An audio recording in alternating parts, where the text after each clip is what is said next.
বৰক্ষেত্ৰীৰ গুৰিহামাৰীত অঘটন বজ্ৰপাত পৰি একেটা পৰিয়ালৰ 2 ভাতৃৰ কৰুণ মৃত্যু ৰাজ্যৰ প্ৰান্তে প্ৰান্তে মুখলধাৰ বৰষুণৰ লগতে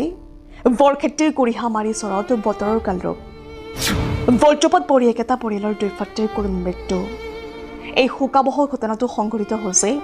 বৰক্ষেত্ৰীৰ গুৰিহামাৰী গাড়ীঘাটত জানিব পৰা মতে নলবাৰী জিলাৰ শিয়ালমাৰী থানাৰ অন্তৰ্গত গুৰিহামাৰী গাড়ীঘাটৰ চলেমান আলীৰ 2 পুত্ৰ ক্ৰমে আইএছ আলী আৰু ৰেকাত আলীয়ে ব্ৰহ্মপুত্ৰ নদীত মৰাপাত ঢাকি থাকোঁতেই মুখলধাৰ বৰষুণৰ ফলত বজ্ৰপাত হৈ 2 ভাতৃয়ে কৰুণ মৃত্যুক আঁকোৱালি লয় চলেমান আলীৰ 2 পুত্ৰৰ এনে কৰুণ মৃত্যুৱে এতিয়া অঞ্চল জুৰি শোকাকুল পৰিৱেশৰ সৃষ্টি কৰে কাম কৰিব কাৰণে যাৰ পিছত সিহঁতে বৰষুণ সিহঁতে মাৰা গৈছে বজ্ৰপাত পৰাৰ পিছত তেখেতসকল সম্পৰ্কত কিবা আছিল নেকি সিহঁতে ভাই ককাই নাম কি একে পৰিয়াল নাম কি আপুনি নাম জানেন এটাৰ নাম জানো এটাৰ নাম মই গম নাপাওঁ আকবৰ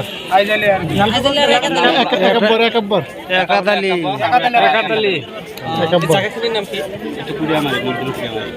গাড়ীঘাট